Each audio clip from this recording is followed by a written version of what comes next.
Seandainya pun ada pemaksaan, ingat ya teman-teman ya, kalian bisa videokan, tapi jangan asal video. Kita yang mengatakan saya bisa membersihkan database, saya bisa membersihkan nama Bapak di OJK, saya bisa menuliskan utang Bapak, itu semua saya katakan penipuan. Tidak ada yang bisa membersihkan nama kita di OJK selain kita sendiri.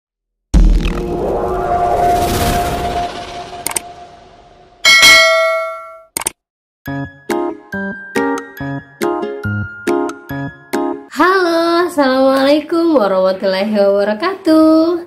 Apa kabar teman-teman semuanya? Semoga semua dalam keadaan sehat walafiat ya. Maaf, sudah beberapa minggu ini, mungkin sekitar 1 minggu lebih saya tidak ada bikin vlog.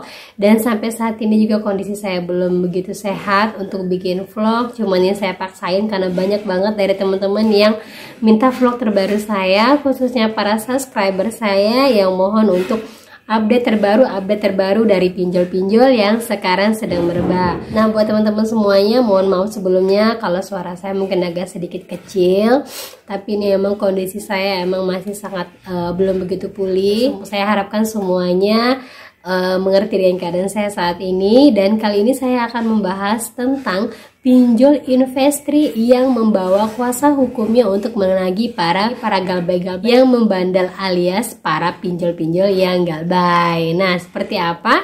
Nanti kita akan bahas, tapi sebelumnya buat teman-teman yang baru aja bergabung di channel saya, jangan lupa untuk klik tombol subscribe-nya, nyalakan notifikasi loncengnya agar terus terhubung dengan saya.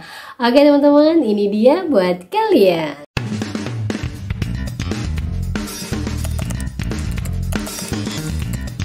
Oke teman-teman, kita lanjut aja. Kita akan membahas tentang langkah hukum yang diambil oleh pinjol investri untuk menagih para nasabah-nasabahnya yang galbay. Nah, langkah-langkah hukum ini apa saja yang bisa menjerat para nasabah galbaynya?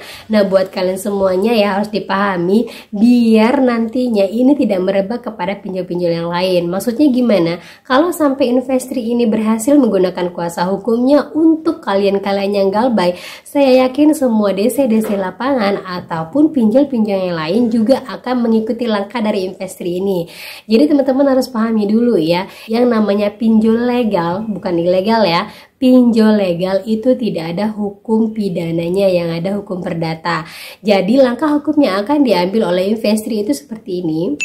Mereka akan memaksa para nasabahnya untuk menjual asetnya ataupun mengambil langkah hukum, yaitu membawa nasabah galbaynya ke persidangan agar bisa membayar hutang mereka. Nah, ingat ya teman-teman ya, kalau memang kalian tidak melakukan kejahatan baik itu kepada DC-nya ataupun baik itu kepada pinjolnya, kalian tidak akan dikenakan hukum pidana sekalipun mereka memaksa kalian untuk dibawa ke jalur hukum. Ingat itu teman-teman ya.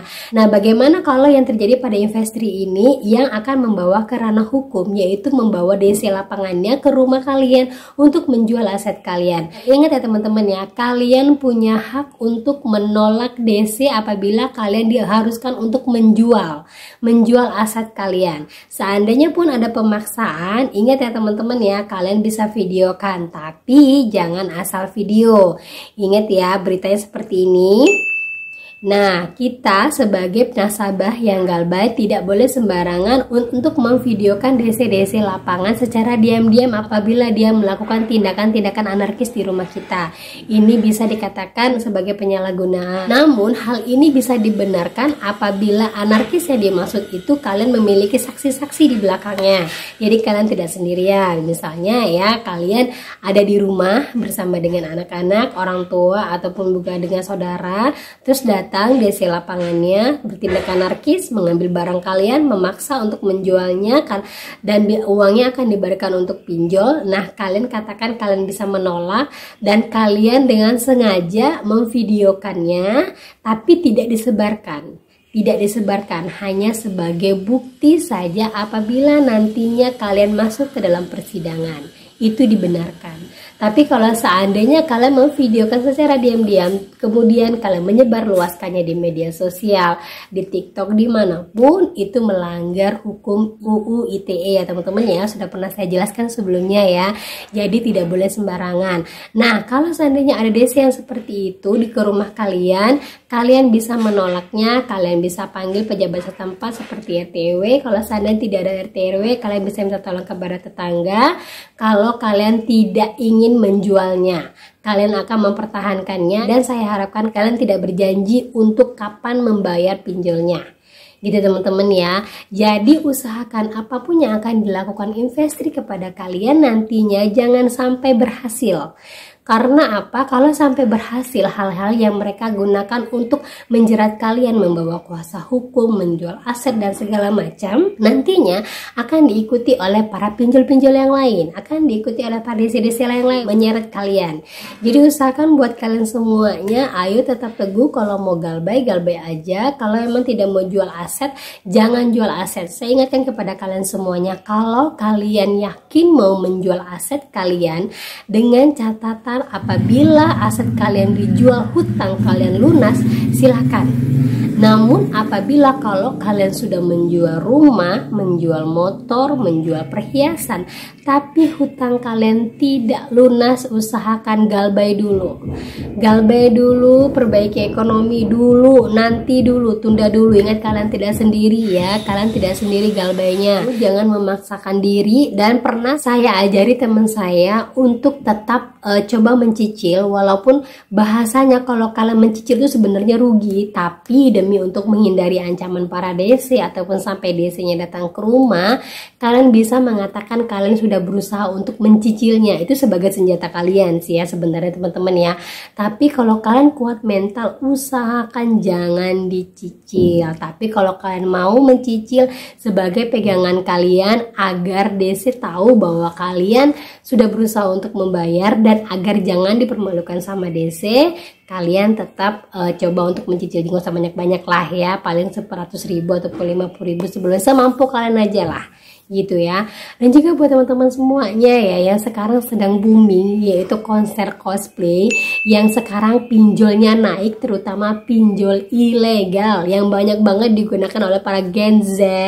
Teman-teman semuanya mungkin kalau Gen Z itu ya, Gen Z itu tahun 2000-an ke atas ya, tahun 2000 sampai tahun 2018-an lah ya Gen Z. Usahakan apabila kalian mau menggunakan pinjol ilegal, selalu saya katakan kalau kalian mau menggunakan pinjol ilegal, pada saat cair langsung menghilang, dan jangan pernah menggunakan kartu itu lagi. Usahakan menggunakan kartu-kartu yang hanya sekali pakai kalau bisa ya. Biasanya sih mereka minta yang rawatan. Dan satu lagi buat kalian semuanya, usahakanlah jangan pernah menggunakan pinjol ilegal. Baik pinjol ilegal ataupun pinjol legal, saya yakin semua ada resikonya. Nah, seperti yang dirasakan oleh teman kita satu ini, dia itu sebenarnya sudah bertahun-tahun galbay, sudah sekitar 1 tahun atau 2 tahun galbay, tapi karena kepikiran masih ada hutangnya, tiba-tiba ada WA yang masuk menawarkan untuk pembersihan nama atau pembersihan database. Ingat ya teman-teman ya, kalau nama kita sudah masuk OJK, itu yang pegang kendali adalah perbankan.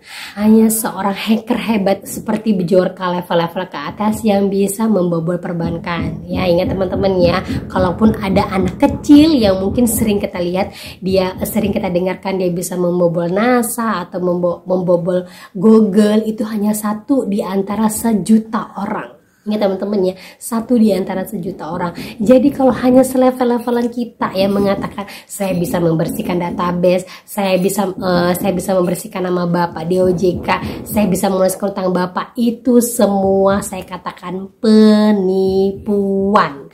Tidak ada yang bisa membersihkan nama kita di OJK selain kita sendiri. Ingat ya teman-teman ya, lebih baik kalian lanjutkan galbay apabila tidak ada DC yang menyerang kalian. Kalian cukup tenang saja, kalian bisa tetap untuk perbaiki ekonomi kalian. Jika ada rezeki kalian bisa bayarkan sedikit demi sedikit. Kalaupun seandainya tidak ada rezeki kalian, nantinya tidak apa-apa, hanya nama kalian yang terblacklist di OJK. Itu saja teman-teman. Selebihnya kalian mau beli ini, beli itu, kalau secara cash tidak akan terpengaruh kemanapun.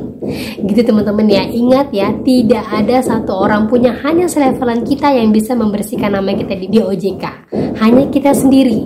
Jadi kalau hanya selevelan kita yang mengatakan saya bisa bersihkan nama, saya bersihkan, tanya sama dia, kamu udah pernah hackerin apa aja sampai bisa bersihkan nama saya di OJK.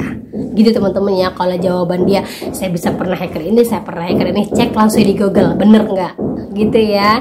Oke, itu saja yang bisa saya sampaikan. Semoga bermanfaat buat kalian semuanya. Ingat, yang mau nonton cosplay usahakan jangan gunakan pinjol, apalagi buat teman-teman yang masih pemula-pemula banget, jangan pernah gunakan pinjol. Kalau tidak bisa nonton langsung di konsernya, kalian bisa nonton lewat TV. Banyak cara untuk menuju kebahagiaan kalian. Oke teman-teman, itu saja yang bisa saya sampaikan. Semoga bermanfaat dan semoga menambah mood booster buat kalian. Akhir kata saya ucapkan Assalamualaikum warahmatullahi wabarakatuh.